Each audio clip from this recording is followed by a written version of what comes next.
regardless of whatever the external stuff is, we just have to do a better job executing, particularly on the offensive end. Some of the things that they did were a little different, but we can still execute through that. And the times that we did, we were able to, we didn't always, weren't always successful, but we got the right things.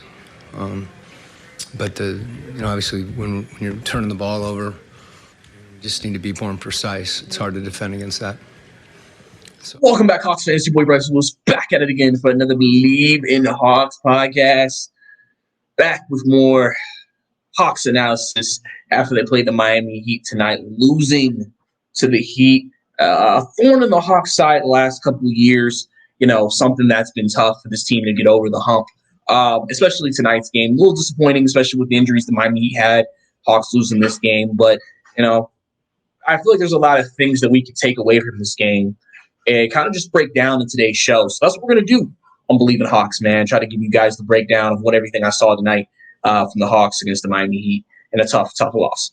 So before we get into that, obviously, don't forget to please, if you're watching this on YouTube, subscribe to the channel, like the video, give your boys some love. You know what I'm saying? Trying to be able to eat off this one day, whatever. So, do that. But for real, though, appreciate you guys for tuning in and letting me be part of your day. Really, honestly, it means a lot to me when you guys listen and, share your thoughts also on the Hawks as well. Also, follow me on Twitter. If you see it on YouTube, you can see it at the bottom of your screen. Or from audio listeners, it's BRICEY2K, Brycey2K. If you want to go catch up with all my takes there on that end of the spectrum. And then also, if you're also listening to this on audio, please don't forget to rate the podcast. Go ahead. We got push up the charts on whatever podcast you're deciding to listen to this on, whatever platform, Spotify, Apple Podcasts, Google, anything like that, so we can get that going and have fun with that. So, like I said, guys, we're going to go ahead and get into the game, man. Hawks losing 117-109 to the Miami Heat tonight. Like I said, a tough loss.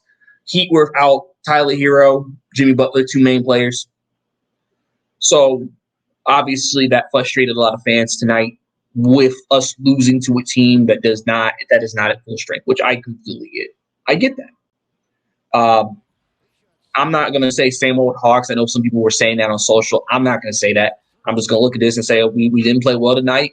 Heat was able to dictate how the game went. They played physical. Yeah, we can talk about calls and referees were not good tonight, and they weren't. But at the end of the day, we know how these Heat games go. It's nothing new. You got to know how to play it. Quinn Snyder said it after the game. Regardless of the external stuff, you sometimes got to execute through things. There's just things you just got to play through and be able to execute still, because those opportunities are still there for it. You can't just say because the extra stuff happened, you can't execute. So I think he took that approach tonight because he said, listen, I'll take responsibility. I didn't get these guys as ready as they needed to offensively, especially offensively. And, it didn't work out. Now, obviously, the Hawks tonight had the most threes. I had one of their highest three-point shooting made threes this year with 18 in this game. But they only shot 44%. Miami shot 49%. Miami just from the first, really it was the first quarter. Hawks lost that first quarter, and it pretty much shielded the game for them. Hawks lost the first quarter 41-24. I mean, you really can't do that in today's league. You can't lose. And that's something I think happened a lot last year with this team, where they would just have one really bad quarter, and then that's where they were fighting. And this season has been a theme of they've been starting off slow and having to fight through it and come back and win games, which is obviously not the best. You want the team to start a little bit faster. Everybody will agree with that. They want the team to start a little bit faster. That's completely fine. That completely makes sense. So I agree with that for sure. But overall, I think, you won two quarters and you tied in another, but the deficit was too much for you to overcome. With a team with Miami who was limited offensively, but one thing I've always said about the Miami Heat is that regardless of who's out there, they going to play their style of basketball. They know through thick and thin, and this is something I've said the Hawks are trying to develop. Through thick and thin, they know, regardless of what happens, we are going to be a physical defensive team, regardless of who's on that floor, because we believe if we play like that, it will give us a chance every single night, regardless of who is playing for us. Listen, Miami's biggest issue at times is that they just don't get enough offense, but they're always really good defensively. you have those nights where you're not great defensively. I mean, it happens to all 30 teams in the league. But the Heat know they're doing their thing. And listen, like I said, I know some of the calls benefited the Heat tonight, and that pissed a lot of fans off too because they know that shenanigans that they can sometimes do can sometimes be in their favor. But overall, we can't look at that and say that was the end all be all for why we couldn't win. So, we got to play better than that. I mean, that's as simple as I can get. Trey had 27 tonight. Struggled a lot early in this game. He really got a lot of these points in the fourth, trying to come back. Trey has struggled against the Heat since that playoff series a couple of years ago. Tonight was another example. I just think the Heat pretty much know every time they play Trey, they're just going to play him really physical, and they're gonna be physical. And I think the biggest thing tonight too, obviously Trey's had turnover issues in his game in general, but I think the Heat, they make you make tough decisions. And Quinn Snyder also talked about this after the game about how just we penetrate when the Heat went zone tonight. He talked about how when we would penetrate, that's when we made mistakes because we weren't making the right decisions and we weren't making quick decisions. And I think, and this happens. We always see this in the NBA where a team will start to do they'll start using like a zone. Because a lot of things when teams use different defenses, it's always almost like a shocker because it's usually most teams play man-to-man defense, or you might do a little zone. When a team really goes full zone for a minute, it's like, oh, okay, well, we got to play different offensively to beat the zone. And usually to beat the zone, you have to get inside. And then once you're inside of the zone, that's where you can then make plays within the zone. And the Hawks just didn't do a good job of that tonight. They had a total of 21 turnovers tonight. I think that is, I don't know if that's the highest turnover game they've had, but it's probably definitely up there.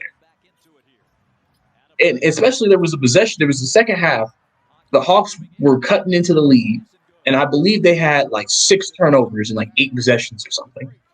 I Bleav they turned the ball over just unbelievably too many times, and Heat were able to bump the lead back up to 14 or 17 points.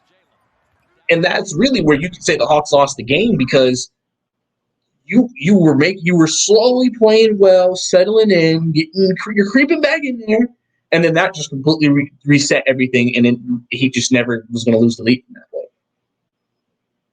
You got to play crisper, you got to play better, and you can't turn the ball over against this team. The Heat will eat you alive regardless of who is playing on that side. They will eat you alive if you turn the ball over because that's the type of team they are. That's the type of team the Miami Heat are. So the Hawks have to be better with that. They cannot turn the ball over against this team and expect to have success. So, and they have to play. I mean, defensively, I think they settled in as the game went on. But obviously, like I said, that first quarter did not help at all. Obviously, he had 25 free throw attempts to the Hawks 18. Had the same amount of assists. Hawks win rebounding. They've actually won a rebounding a lot of these games. But they had 10 steals too. Hawks also got teed up 3 times tonight. Obviously, there was a lot of frustration when you play this Heat team. And I'm sure, again, as Hawks fans, we are frustrated when we play the Heat. The players are frustrated as well. The Heat are just that type of team. They're basically a bunch of Patrick Beverleys that will try to get into your head and frustrate you and then get you off your game. The Heat have a very focused and concentrated way of how they want to play basketball. It is up to you to stay composed and be ready for that and be able to, adapt to that whenever that happens, because that can be tough. Listen, that can be tough, but you have to adapt. And Trey said it too. He's like, listen, we just got to play better. The stuff they do is what they do. We just got to play better. And that's really as simple as it really gets in that type of situation for this team trying to, beat the Heat, a team that's been a thorn in the Hawks side for a while now. And you can look at the Heat, and let's look at this because I want to talk about this too. Obviously, yes, Hawks should probably win this game, so I'm not going to at all say that shouldn't matter. Clearly, their best player on the floor was Bam. He was great tonight for them. He gave them 26, 17, and 4. He did his job in terms of they needed him to step up. He played really, really well tonight. Bam did his job. Listen, I know people sitting here talking about, oh, he ain't got nobody, blah, blah, blah, blah, blah.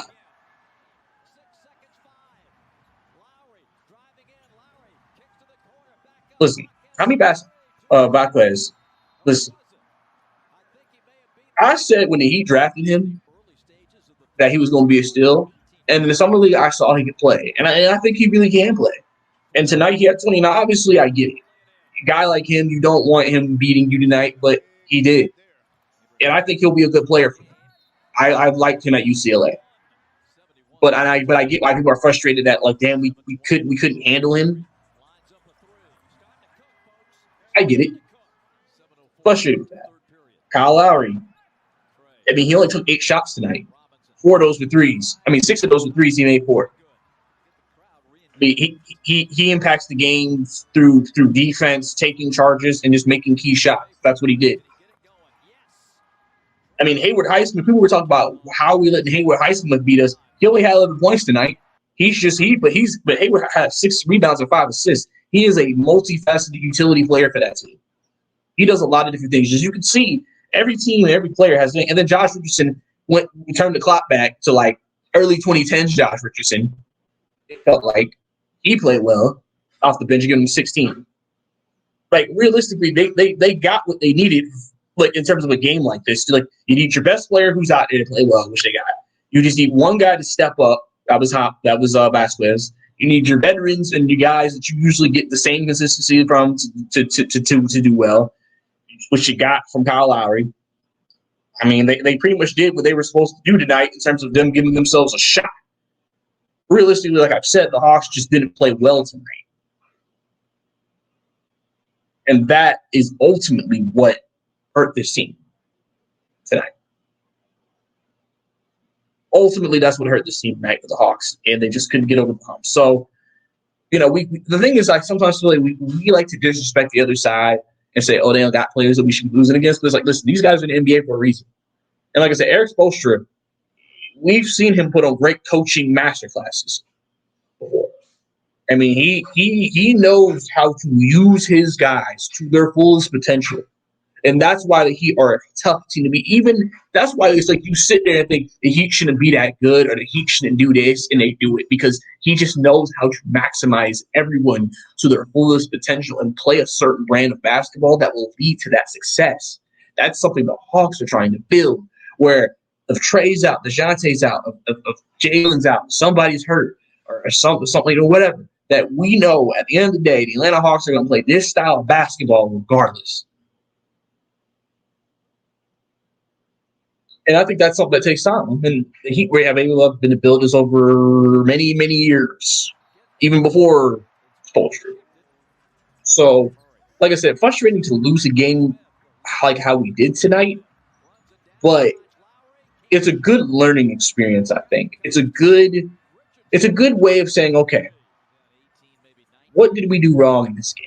Because at the end of the day, I'll say this. Even when Tyler Hero and Jimmy Butler come back and we play again, only thing that really changes to me in that situation is offense. Defensively, they still going to play the exact same way they played tonight, so that's not going to change. You just got better offensive players on there that are coming back, and the Hawks have to be ready for that and obviously not allow them to win the first quarter 41-24. You can't, you know what I'm saying, you can't let that happen to you. That's not a formula for success. But yeah, so basically, I think overall, you take a game like this is a really good feedback game, and kind of say, okay, when we play teams like this team, what can we do better? How can we be better in this situation so this doesn't happen again? What are things that we can improve on our end? Jalen Johnson tonight, probably for the first time this season, probably didn't have a good game. He only played 22 minutes tonight, I think. And he didn't really have a great game, so to say, right? He only had, what? He had 9 points, 4 rebounds, 2 assists. You would probably say he had a matchup advantage in this game, and he didn't really take advantage of it. And we needed a little bit more from him tonight. I mean, he's been one of the most consistent players. Tonight, he just didn't have a great game, and it felt like that. And I felt like that Snyder felt like maybe Bay, because of his spacing, because he could shoot, gave him a better opportunity against this team because of what they were doing. Because if you're playing zone, the team is trying to get you to take shots and take threes. That's what they're trying to defend the perimeter, make you come inside, and then after that, you got to decide, okay, are we going to attack them or are we going to shoot? Obviously, Quinn is the guy who has to put up a lot of threes. And, you know, he felt like in this game, I need that shooting if we're going to get back into this game. And Jalen, obviously, even though he's improved the three ball, he's not considered a shooter yet. Bay is obviously the better three-point shooter between the two of them. So I kind of get why he went in that direction. Overall, I felt like the last couple of games in general, the bench hasn't really done a lot. I mean, Bogey gave you some buckets tonight. I mean, he gave you 15, but they only had 8. Okongwu's kind of gave you a couple of stinkers the last couple of games, if we're being completely honest. He needs to play better. Only took 3 shots tonight. Wesley Matthews got that knife spot tonight. I know a lot of people have been asking about AJ Griffin and what that's looked like. I'm not necessarily concerned. Steiner made a comment before the game today saying that Wesley would probably play around 10 minutes a game. And I know that is something that people are just like, why is AJ not in the rotation? Like firmly the first person that if we're going to make him ninth, like why is he not the ninth? Why are we Garrison moving people around? People don't know what this means. Does that mean they want to trade him? Like, what does this mean? There's so many questions that people have now because of this. Now, in terms of what Wesley did tonight, he played well. I mean, he the one thing about Wesley Matthews is he's a veteran, and he probably, I don't want to say this and people will react, but I feel like maybe Quinn feels like what he needs from that ninth is just a true 3-and-D, like a true just he shoots and defends. All he does. AJ is someone who can do a little bit more than that, but I think within the realm of the offense, AJ's kind of a bit of a ball handler to me because he can break people down and get shots. You know, and that can be effective with cutting and things like that. And so I think he can work.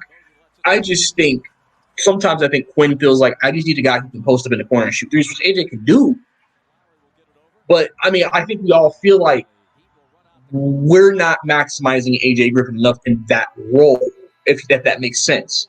Or Wesley Matthews, that's exactly what you would act like if Wesley Matthews was playing for you in 2023, what we ask the United States is legitimately what you would ask him to do. You would not expect anything more from him. If he's knocking down 2-3 threes a game, you're pretty happy with that.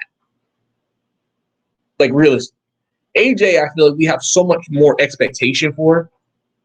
We expect so much more for him that I think sometimes we kind of get into this, you know, he needs to be playing more, take minutes away from Bay, take minutes away from these guys, take minutes away from Hunter, take minutes away from – and if you look at the grand scheme of the roster, I just think Quinn doesn't feel like that is for the best interest of the team. Because here's the problem. I've always said that I think AJ Griffin is more of a 2 to me who can play 3. He's like Kevin Huerter. He's more of a 2 who can play 3. And so he needs to be playing the 2 primarily. In this rotation, he's a 3.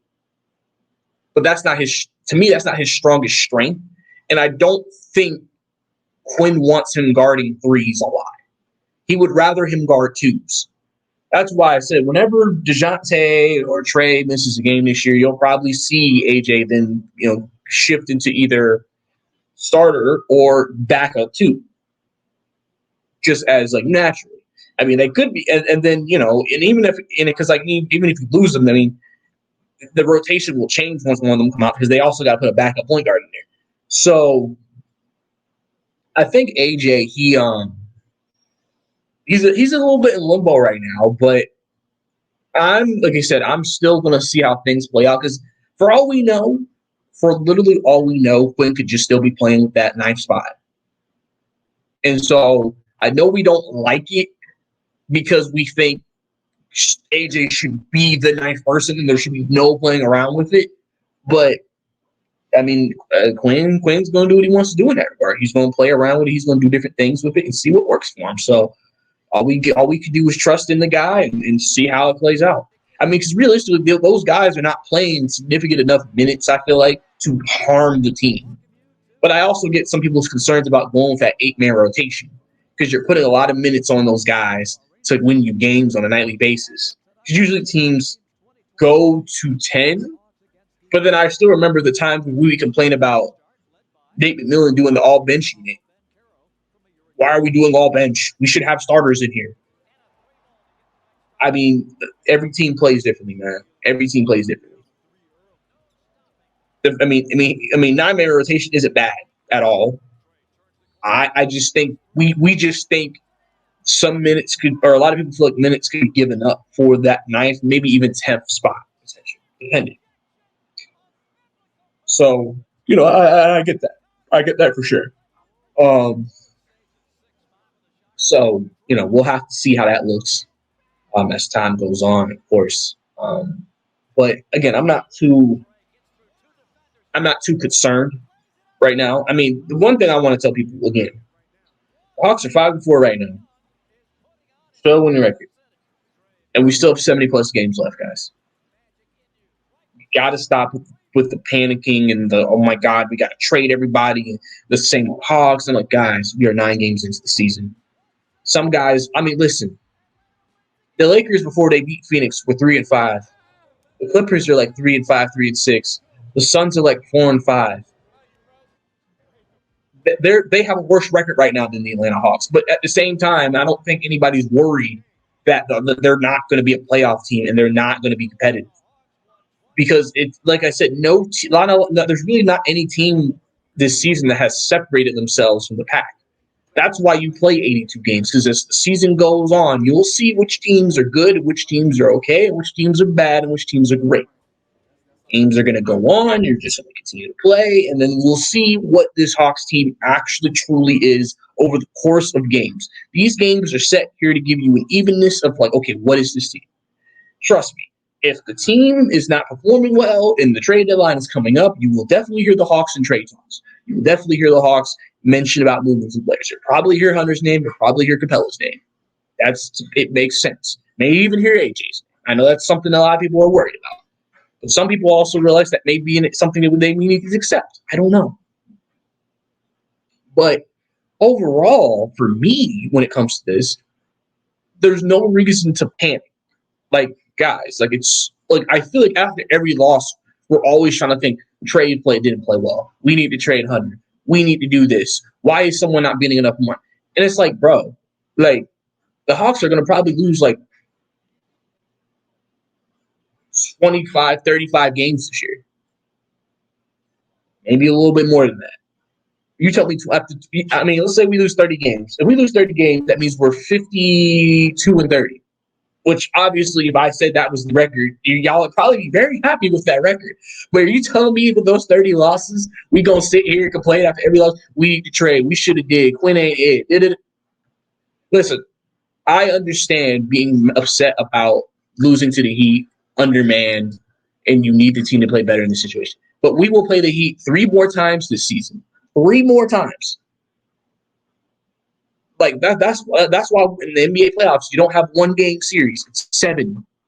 Because like listen, we'll know truly who the better team is because they play 7 games at max. And that's the way I view it. We have 70 plus games left. There is absolutely no reason for us to be sitting here panicking, worried, anything. I said, give me till the All-Star break, and then really it's trade deadline, realistically. Trade deadline is where you want to see what this team is. If this team is having issues and it's very, very, very, very clear that we need to move some people, then we'll see what the front office does. But, like I said, I mean, the Hawks right now are still fine. Like, I mean, like the season is not derailed. We are not 2-8 right now. We are 5-4. Like, I get we don't want to lose games like this in the Charlotte game. I get that completely. I agree. We should win these games. But at the same time, I'm a person with patience. I'm a person who look at things and say, it's growing experience. It's a chance for us to get better. It's a chance for us to learn from this and understand, okay, where did we go wrong? Where did we mess up? What did we not do right in this game? learn from it, you grow from it, you play better the next game. Hawks start in-season tournament next week. Tuesday, Detroit Pistons at Detroit. You got to get ready for that. And then they play, that's a back-to-back, because the next night they got to play the New York Knicks, who they lost too early in the season. So the Hawks got to let this go. Each Sunday, Monday off, 2 days. Go to Detroit. Get ready to go. Got to play in-season tournaments here. Also, tell me y'all's guys' thoughts on the City Edition court and everything. I got confused earlier today. I was in the blender. I thought we were unveiling. I saw the court and I said, "Oh wait, that's the in-season tourney court," but it was the city court, and I was like, "Wait, what?" And I was like, "Whatever." I keep getting stuff confused. That's coming next week. That's what I mean. But let me see. Like, tell me what y'all thoughts on the court. Did y'all like it? Were y'all cool with it? Like, honestly, I think the Hawk thing in there is pretty cool. Like, honestly, and that shade of blue is one of my favorite shades of blue. So I don't really trip about it. I know other people don't really care for it. And everybody to each his own. I mean, everybody has an opinion. I respect your opinion. So let me know in the comments, man. Let me know. But overall, like I said, guys, I mean, 5-4. I'm not really panicking. Disappointed we lost tonight, but nothing really to cry about. We got to get some better performances from the guys. We need better performances from Capel. Even though he did like terrible tonight, we just need a little bit more from him. Jalen hopefully bounces back. DeAndre, hopefully he's been a bit of a slump ever since he injured his dislocated his fingers. Hopefully he can get out of the slump. Hopefully we can get a little more from the bench. Bay hasn't. I feel like Bay's been a very inconsistent bench player this year for us. He's given us some good games, but he's given us some stinkers. Need a little bit more from him, especially in a contract year. I'm expecting some big things out of him, so he needs to turn up a little bit. Kongu needs to turn it up a little bit, and we'll see what that ninth man looks like for this team. But like I said, overall, I'm not really too worried about what's going on. We're 5-4. We're in a set of good position. We just got to get ready for Eastern tournament play actually against Detroit next week and get ready to go. I mean, also want to let you know, DeJounte Murray, most consistent player still. He was pretty solid tonight. I think he's shooting. I think Reggie on Twitter, he said, I think he's shooting 41% from three, which if so, that's fantastic. I mean, he's been working on that, and he's been jacking the shots up and making them. So he's been our most consistent player. So, I mean, he's been great. Obviously, Trey had that big game, came back, even though he leads the team in scoring. A lot of that came in the fourth quarter. Hopefully, he'll get himself back to the more of that Mexico City Trey, and we'll just keep moving from there. So, like I said, guys, tough loss tonight, but 70-plus games left, long season. Let's keep it going. Let's go Hawks, man. So, it's your boy Bryce Lewis. This is your Bleav In Hawks episode. We'll see you next time.